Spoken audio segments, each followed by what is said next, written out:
گوارا فالم پارسی بگو نوین چافگانین خو اشکره بکد بیشه او سه چافگانی یان بو پشکداری دوی کاری ده هاتبون و خواندن یان جی هایداری بریارا سروک امریکا دوی بره دبون ده چارچوبه ریکتون اتمی ناور والات پنج زده یک و ایرانی ده وزارت دروی امریکا ارکداره هر نوت روشان جاره که کنگری سویالاتی جپی بندبون یا نبون ایرانی به ناوروک و ریکتن آگادار بکه هر دوی چارچوبه ده حکومت ترامپ سه شنبه بهری بو کنگری راگهاند وکی بری ایران پیبندی ریکتنی هرچند برواجیویه که کارجی کریه. بگوتنا فارم پارسی جبروان بزاوین ایرانی ترامپ دبیجه پیوسته راپورتا پیبند نبونا تهران جهبه به باوری ترامپ وزارت دروی امریکا و پترج همیان ریکس تلیرسون دوی مجارد سرکتی نبویه. فارم پارسی بالی دکشین سرویه که سه شنبه بهری دونالد ترامپ گروپک جه کشکاسپی ارکدار کریه ده نوت روژن بیده پیبند نبونا ایرانی بر ریکتنی یک آلی بکه.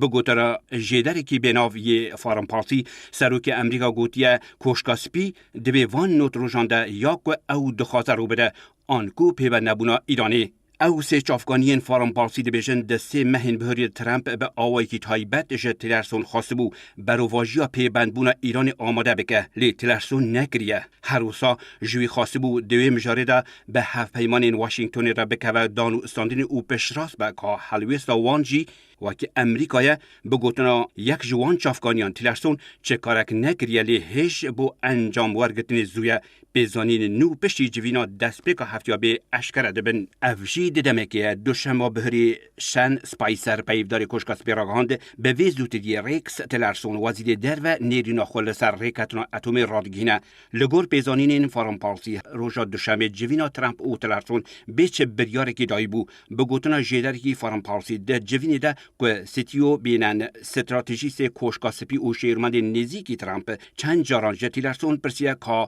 مفایا پیبندبون ایرانی به اولهی و اجتماعی امریکا چیه لی تلرسون نکاریه برسوی بده هرچند او یک جه آلی شیرمند میدیایی تلرسون و هاتیه رد کرن. پشتی که ترامپ بو سروک امریکا بر پرسین ویالاتی تکز لسر پیدا چونی لسر ریکتنا اتمی دکن او دبیجن برو واجی بریارا 2231 یا جوات اولهی ایران بردام لسر موشکین بالاستیک که دکارن کمتین اتمی و گوهزن لی بر پرسین ایرانی جرباندنا موشکی برو واجی بریارا جوات اولهی نابینن او دبیجن جرباندنا وان موشکان بو تاقی کرنا شیانین هلگرتنا کمتین اتمی نینه.